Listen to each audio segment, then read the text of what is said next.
Graça e paz, irmãos. Vamos abrir a palavra de Deus, o Evangelho de Jesus Cristo, segundo escreveu Mateus, no capítulo 11, versículo de número 16 em diante. Vamos dar sequência à exposição do Evangelho de Mateus. À medida que os irmãos encontrarem o texto, eu os convido a se colocarem em pé. Mateus, capítulo 11.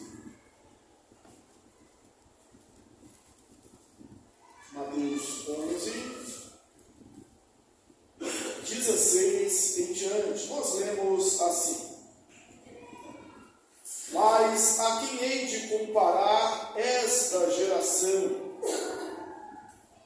É semelhante a meninos que, sentados nas praças, gritam aos companheiros: Nós vos tocamos flauta e não dançastes, entoamos lamentações e não pranteastes. Pois veio João, que não comia nem bebia, e dizem: Tem demônio. Veio o Filho do Homem, que come e bebe, e dizem: Eis aí glutão e bebedor de vinho, amigo de publicanos e pecadores. Mas a sabedoria é justificada por suas obras. Passou então Jesus a increpar as cidades, as quais ele operava numerosos milagres, pelo fato de não se terem arrependido. Ai de ti, Corazim! Ai de ti, Betsaida! Porque se em Tiro e Sidom tivesse operado os milagres que em vós se fizeram, há muito que elas se teriam arrependido, com pano de saco e cinza. E contudo vos digo, no dia do juízo, haverá menor rigor para Tiro e Sidom do que para vós outras. Tu, Cafarnaum, elevar-te-ás porventura até o céu, descerá até o inferno. Porque se em Sodoma se tivessem operado os milagres que em ti se fizeram, teriam ela permanecido até o dia de hoje. Digo-vos, porém, que menor rigor haverá no dia do juízo para com a terra de Sodoma do que para contigo. Por aquele tempo, exclamou Jesus: Graças te dou, ó Pai, Senhor do céu e da terra, porque ocultaste essas coisas aos instruídos e as revelaste aos pequeninos. Sim, ó Pai, porque assim foi do teu agrado. Tudo me foi entregue por meu Pai. Ninguém conhece o Filho, senão o Pai. E ninguém conhece o Pai, senão o Filho, e aquele a quem o Filho quiser revelar.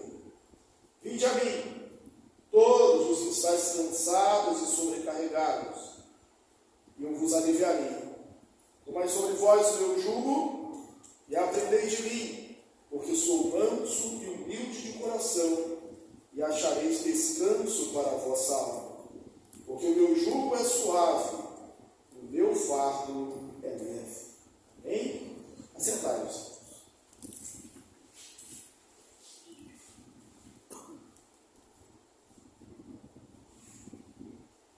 No capítulo 10, nós vemos Jesus dando instruções aos seus apóstolos, aos seus discípulos.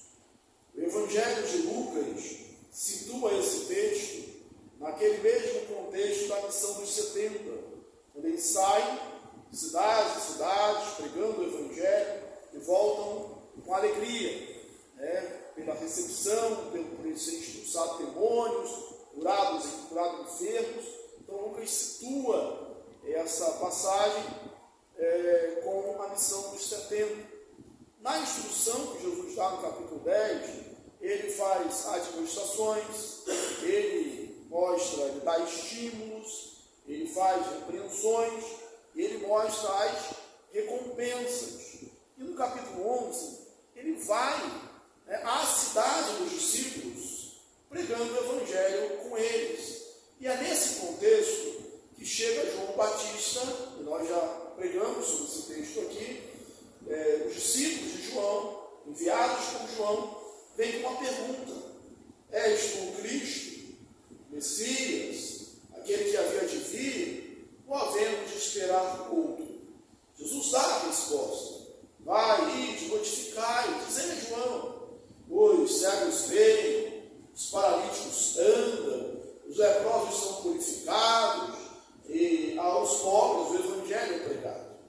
E depois Jesus começa a elogiar João diante daqueles que estavam ali. De repente, olha, criticando João, o maior entre os nascidos de mulher, João, o último profeta, tem dúvida.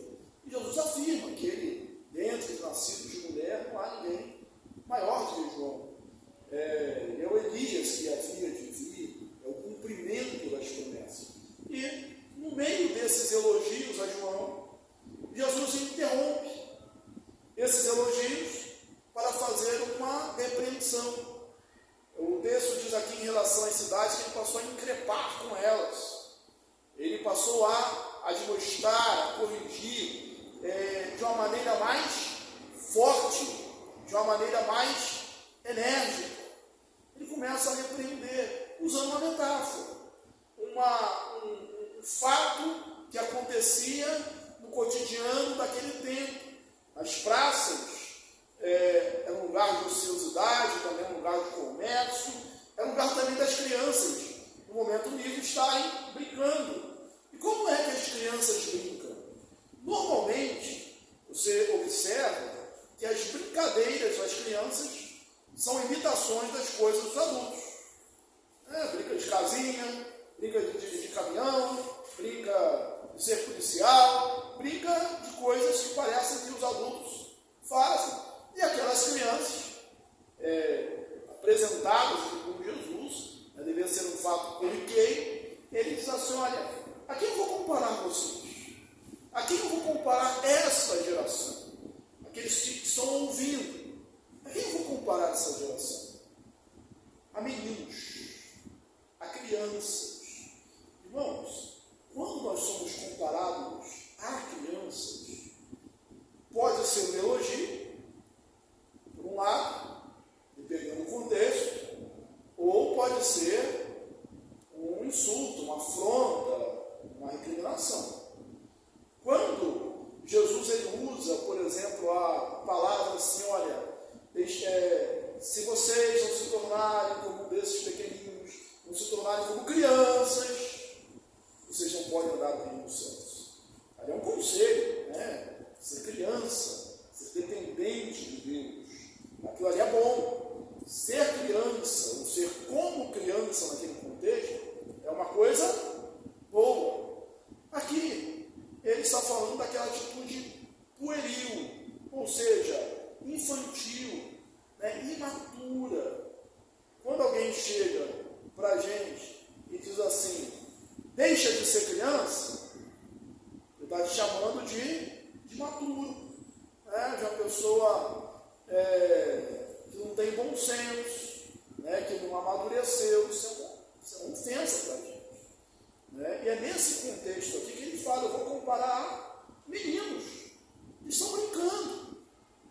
E aí, todos nós podemos reportar a isso, quando a gente chegava na infância e falava assim: vamos brincar de quê?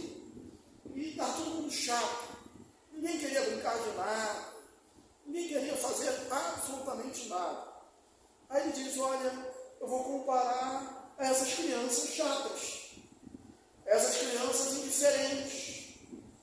Eu vou comparar essas crianças como a gente vê o contexto deles lá, dizendo Jesus, que são na praça e diz: olha, vamos brincar de casamento?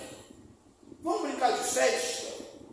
E nós tocamos flauta, igual eles viam os adultos tocando e celebrando nas festas de casamento.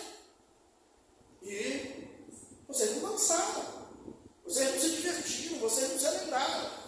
Talvez alguém naquele grupo tenha se levantado e dito assim, no meio das crianças: "Ah, nossa brincadeira está muito chata, vamos brincar disso não, de casamento não." E aí outro se levantou: "Ah, então vamos brincar de enterro. Você não quer brincar de casamento, vamos brincar de enterro."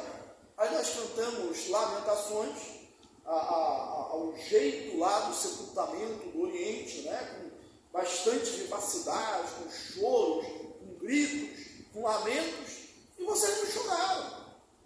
E não dá para entender. Vocês não querem brincar de casamento, não querem rir, não querem dançar, não querem celebrar. E também não querem brincar do oposto, do sepultamento, que é chorar, que é prantear. E aí a gente não tem, vamos brincar de quê? O que a gente vai fazer? É a figura, irmãos, da indiferença, da não aceitação. É aquela questão de prazer em ser do contra, de não querer, como criança, brincar de nada. Mas por que Jesus está falando isso?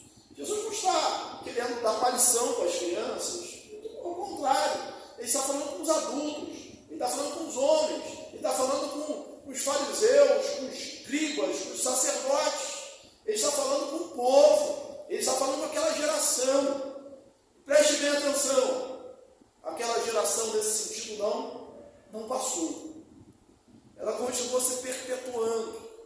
Homens e mulheres que continuam indiferentes a Deus. Apesar de Deus usar de diversidade, vários modos, várias maneiras para alcançar os corações. Ou como Paulo disse: "Fiz-me fraco para com os fracos, com o fim de ganhar alguns." Há uma diversidade, é justamente disso que Jesus está falando. Que veio João Batista, que não comia, não bebia, não era um homem sociável, vivia no deserto, se vestia de pelo de camelo, pele de camelo, comia gafanhoto e mel silvestre, e vocês disseram: tem demônio. O maior homem nascido entre os homens é acusado por eles de que uma pessoa que tem demônio, alguém que você não vai dar crédito, alguém que você não vai acreditar, alguém que você não vai considerar, que você vai ser diferente com ele. Mas aí veio Jesus, participando da festa. Primeiro milagre, uma festa de casamento, nas bodas de Caná. Veio Jesus comendo e bebendo, se alegrando, sociável, amigo de todo mundo, amigo de publicanos e pecadores, e acusado de comilão, beberrão, né, amigo de pecadores e publicanos. E aí é como Jesus estivesse dizendo: olha, veio João, naquele estilo de funeral, né, mostrando a mensagem mais enérgica, chorando por causa do pecado de vocês, tipificando a desgraça da vida de vocês sem arrependimento, e vocês não acreditaram, falaram que ele tem demônio.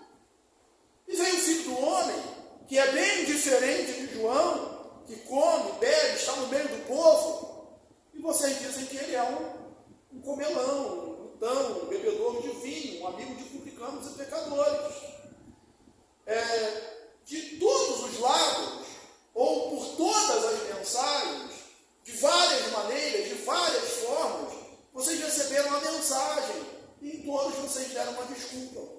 Vocês não aceitaram, vocês não se arrependeram, vocês ficaram indiferentes, vocês são como crianças, vocês são pueris, são infantis, né? Essa geração é assim. E aí nós podemos transpor, né, atualizar, contextualizar com nossos dias e perguntar: será que acontece algo parecido com a gente hoje, com o povo hoje? Se tem de um jeito, está errado. Se vai do outro jeito, também não aceita. Se a igreja é muito pentecostal, não gosta. Se é muito ortodoxa, tradicional, também não gosta. Se o evangelismo é mais explosivo, não gosta. Se é mais comedido, também não gosta. A gente não gosta de nada. Hoje o tempo dá para a gente ilustrar isso, né? Se está calor, eu não vou na igreja porque está calor. Se está frio e chovendo, eu não vou na igreja porque está frio e chovendo. Então, parece que nada agrada. É a figura da indiferença. E só para abrir aqui um parênteses, aquela acusação que fizeram de Jesus era um grande insulto. Segundo o texto lá de Deuteronômio, era uma acusação de um pai fazendo um filho rebelde. Ele chamava esse meu filho, que esse filho não quer fazer nada. Ele é um glutão e beberrão. É a pior acusação. Mas a acusação que eles fizeram acabou sendo um título de Jesus. Não de comelão e beberrão, mas amigo de publicanos e pecadores. Ele continua sendo o melhor amigo de pecadores. Melhor amigo de pecadores. Mas a sabedoria é justificada por suas obras. Muitos foram até João. A verdade, muitos publicanos e pecadores. E se batizaram. Qual é a mensagem de João? Arrependei-vos. E qual é a mensagem de Jesus? Arrependei-vos. Qual é a mensagem que a gente ouvia lá em Atos dos Apóstolos, os apóstolos pregando? Arrependei-vos. Era o arrependimento. O arrependimento, irmãos, é uma obrigação.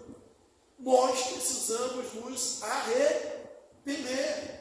E é justamente aí que ele fala dessas cidades. Corazim e Betsaida. Corazim e Betsaida eram cidades próximas a Cafarnaum. E a Bíblia, ela não menciona nenhum milagre que tenha sido operado nessas cidades. Mas aqui nesse texto, Jesus fala que muitos milagres foram operados lá. Talvez se encaixe muito bem aquela descrição de João, lá no capítulo 20 do seu Evangelho, dizendo: estes, porém, foram registrados para que creiais que Jesus é o Cristo, Filho de Deus. Mas se todos os milagres fossem escritos, e aí usa uma linguagem hiperbólica, nem todos os livros da terra caberiam, seriam suficientes para narrar os milagres. É possível que os milagres feitos em Cafarnaum tenham sido presenciados também pelos habitantes de Corazim e Betsaida. Eram cidades privilegiadas, grandes, poderosas. Inclusive, de Betsaida saíram 3 dos apóstolos de Jesus. Então, certamente ouviram o Evangelho. E ele fala: ai de ti, Corazim, ai de ti, Betsaida. Irmãos, em Cristo, no Evangelho, há bem-aventuranças. Há bem-aventuranças. Como a gente lê lá em Mateus capítulo 5. Jesus subindo ao monte, assentou-se e passou a ensinar as multidões. Bem-aventurados os humildes de espírito, porque deles é o reino dos céus. Bem-aventurados que choram, porque serão consolados. Bem-aventurados mansos, porque darão a terra. Bem-aventurados que têm fome e sede de justiça, porque serão fartos. Bem-aventurados misericordiosos, porque alcançarão misericórdia. Bem-aventurados limpos de coração, porque verão a Deus. Bem-aventurados pacificadores, porque serão chamados filhos de Deus. Bem-aventurados sois vós, quando por minha causa vos injuriarem, vos perseguirem e mentindo disserem todo mal. Regozijai-vos e exultai, porque grande é o vosso galardão nos céus. Pois assim perseguiram os profetas que vieram antes de nós. Essa lista de Mateus, ela é completada no Evangelho. No Antigo Testamento temos aí muitas bem-aventuranças. No Apocalipse temos outras bem-aventuranças. Mas o Evangelho não só tem bem-aventuranças. Jesus não tem só bem-aventuranças. O contrário dessas bem-aventuranças são os ais. Se você não ouve, se não acredita, se não recebe, tem os ais. Ai de ti, Corazim. Ai de ti, Betsaida. Alguns tom de maldição, mas de uma reprimenda, de uma sensação de rejeição, dizendo, porque vocês não me aceitaram, o que eu vou fazer com você? Mas o fato é que eles não receberam, não aceitaram. E aí Jesus faz uma comparação forte, que os judeus, irmãos, não deixariam passar despercebido. Ele fala assim, porque se Ciro e Tiro e Sidom tivessem operado os milagres que se operaram em nós, há muito tempo, eles já teriam se arrependido do bando de discípulos. Eles sabem, a modelo ali é o modelo do arrependimento judeu e nos orientar de forma mais geral. Tiro e Sidom eram cidades do Antigo Testamento, oprimiram as cidades fenícias, que oprimiram os judeus, que vendiam os filhos dos judeus desterrados. Eram cidades que eram consideradas símbolos do mal, estavam ali agora reconstruídas nas fronteiras dele. Jesus nunca foi a Tiro e Sidom durante seu ministério. Eram cidades que os judeus não queriam passar por elas. Para eles, os judeus, eram cidades que realmente queimariam no inferno. Aí eles falam, sabe aquelas cidades que vocês não gostam, que vocês acham que são a pior cidade do mundo? Se nelas acontecesse o que aconteceu no meio de vocês, se nela acontecesse os milagres, se nela tivesse tido ensino, se elas tivessem, em suma, a oportunidade que vocês tiveram, a mesma medida de graça que vocês tiveram, elas há muito tempo teriam se arrependido. Ai de Tiras. E aí, para tornar a situação mais dramática e mostrar o que Jesus está querendo mostrar aqui, é a necessidade do arrependimento. A necessidade do arrependimento. O maior pecado, irmãos, não é o assassinato, não é o adultério, não é o estupro, não é a mentira. Tudo isso são coisas graves e que precisam ser punidas com rigor e a força da lei. Mas não são os piores pecados. Não é o pior pecado. O pior pecado é a falta de arrependimento. O pior pecado é a falta de quebrantamento. O pior pecado é não crer em Jesus como Senhor e Salvador. E é isso que ele está dizendo. Nós temos a obrigação do arrependimento, do quebrantamento. Aí ele fala, ai de ti e tu, Cafarnaum. Jesus tinha acabado, Betsaida e Corazim, Betsaida. E tu, Cafarnaum? Cafarnaum está lá quietinho. E tu, Cafarnaum? Vamos lembrar de que era Cafarnaum? Que cidade é Cafarnaum? Cafarnaum era o nome que significa Vila de Naum. Talvez em homenagem ao profeta que tem o mesmo nome. Cafarnaum é uma cidade litorânea, próspera.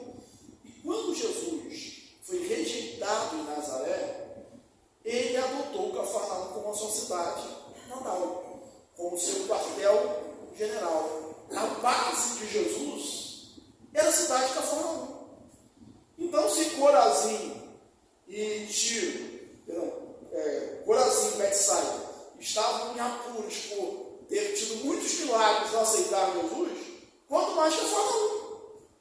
E tu, Cafarnaum, subirá até o céu? É uma descrição lá de Jeremias, que são os lábios, lá é colocado pelo profeta nos lábios de Babilônia. Subirá até o céu? Vai ser exaltado? Não, vai descer até o Hades, até o inferno. É isso que Jesus diz para Cafarnaum. Aí ele diz assim, porque se Sodoma tivesse operado os milagres que se operaram em ti, ela permaneceria até hoje.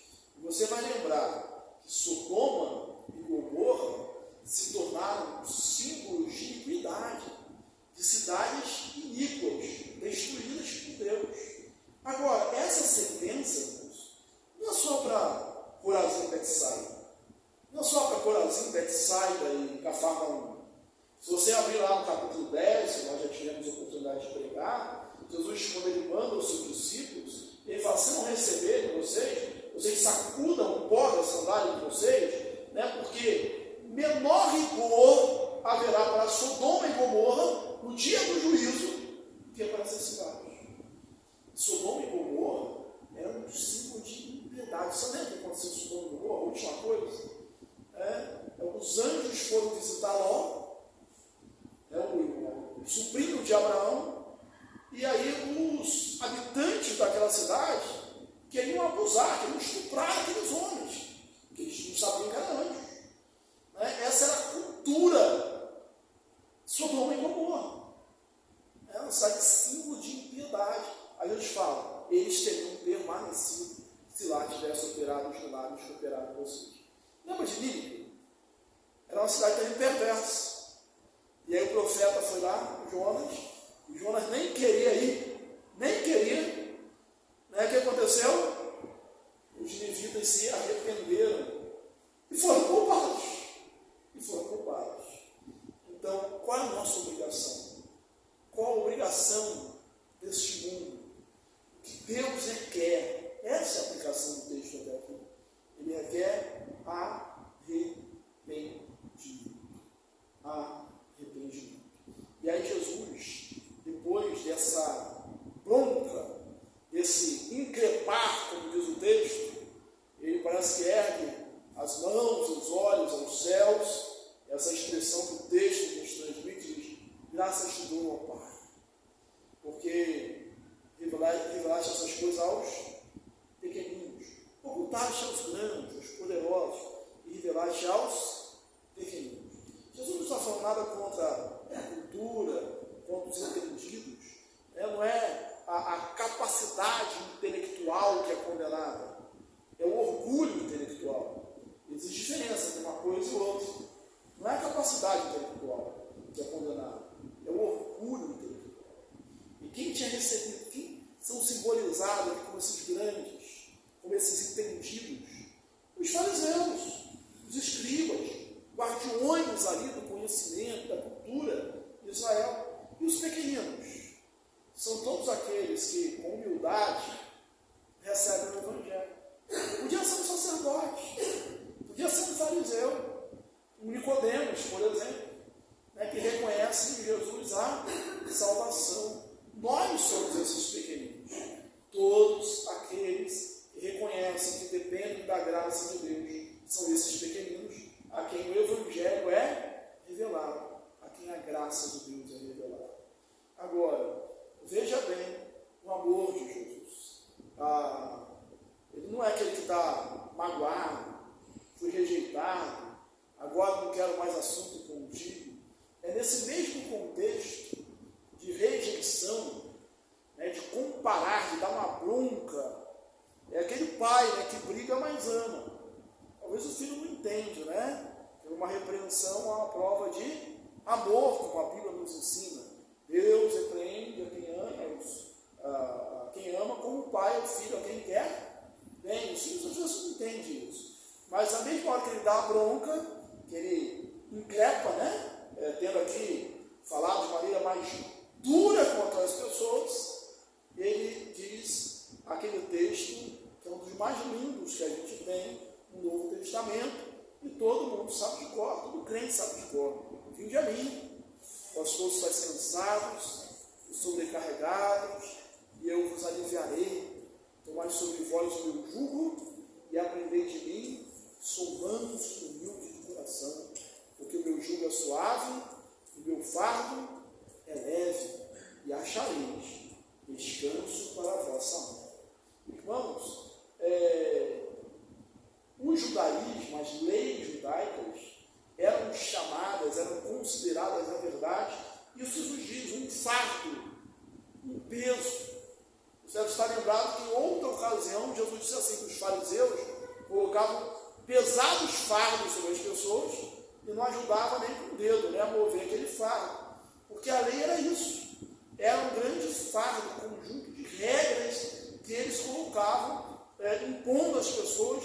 Era um fardo, era um peso, dava um cansaço, tirava toda a alegria, toda a felicidade. E aí Jesus está dizendo a vocês que estão cansados desse peso, estão cansados desse fardo, estão cansados desta vida. E aí nós vemos isso se estendendo. Você que está cansado dessa busca numa religião vazia e não tem Deus. Você que está cansado desta busca da felicidade no meio das drogas. Você que está cansado dessa felicidade no meio da bebida, que cada garrafa que se abre não é um alívio, na verdade é um peso a mais, é uma escravidão ao vício, é uma dependência. Não há alívio nessas coisas, não há prazer nessas coisas, não há descanso nessas coisas. Ele fala: vinde a mim. Porque o meu jugo, ele pensa no peso mais ou menos. O meu jugo é suave. O jugo era aquela peça de madeira colocada no pescoço do animal, normalmente era em dupla, né, 2, para carregar um peso. E quem fazia os jugos? Quem fazia os jugos? Eram os carpinteiros, né, os marceneiros, os carpinteiros, que Jesus era carpinteiro. Há uma lenda, e só uma lenda, né, que Jesus ele fazia os melhores jugos da Galileia, né, daquela região. E como tem hoje, a gente põe na frente dos comércios ali os nossos anúncios, as nossas frases de efeitos, né? Tinha lá a carpintaria de Jesus, uma lenda, repito, a frase, a propaganda lá: os meus jugos se adequam perfeitamente. Porque para não machucar o animal, o jugo tirava uma medida e o jugo tinha que caber ali direitinho, né? Ser perfeito. E Jesus parece estar se apropriando dessa linguagem tão conhecida. O meu jugo, ele não é pesado, ele é adequado, ele se encaixa perfeitamente. Ele foi feito para você. Não é aquele sapato que aperta o pé, né? Ele é bem adequado, ele é adequado para você. E quando os dois carregando, né, os dois animais, ali a figura onde é tirado a ilustração, todo lado está Jesus. Nós estamos carregando aqui, mas ele está do outro lado. Ele está conosco, ele está carregando conosco. E nessa relação, nessa dupla, ele é o mais forte, né? Então eu sou bem. Então, tu não é meu jugo. Aprender de mim. Sou manso e humilde de coração. Meu jugo é suave. Meu fardo é leve. E achareis descanso para a vossa alma. Quer ter descanso? Quer relaxar? Quer ter segurança? Quer viver uma vida mais tranquila? Quer ter aquela paz? É só indo a Jesus. O resto é um fardo pesado. Então, recapitulando, a nossa obrigação e a obrigação da nossa geração é o arrependimento. O que Deus quer de nós é o arrependimento, é um coração quebrantado. A gente pode ouvir o profeta, né, o salmista Davi, dizendo: coração quebrantado não desprezarás, ó Deus. É um coração quebrantado. Ele convida, mesmo uma geração diferente. O pior pecado é essa indiferença. Você vê que Corazim e Betsaida não perseguiam Jesus, não perseguiam os discípulos. Cafarnaum expulsou Jesus, mas ainda assim recebeu um ai. Tem muita gente assim hoje, que não expulsam, não fala mal do Evangelho, não briga com os crentes, mas é o estereótipo ali da indiferença. Ele pode receber esse ai de Jesus, porque o que ele quer é o arrependimento. E o convite é universal a todos. Vinde a mim, todos estão descansados e sobrecarregados. O convite não é para os fortes. Normalmente nós convidamos os melhores, escolhemos os melhores. Ele fala daqueles que estão cansados, daqueles que estão sobrecarregados. E a promessa é alívio, a promessa é descanso. Que Deus nos abençoe e continue falando ao aos nossos corações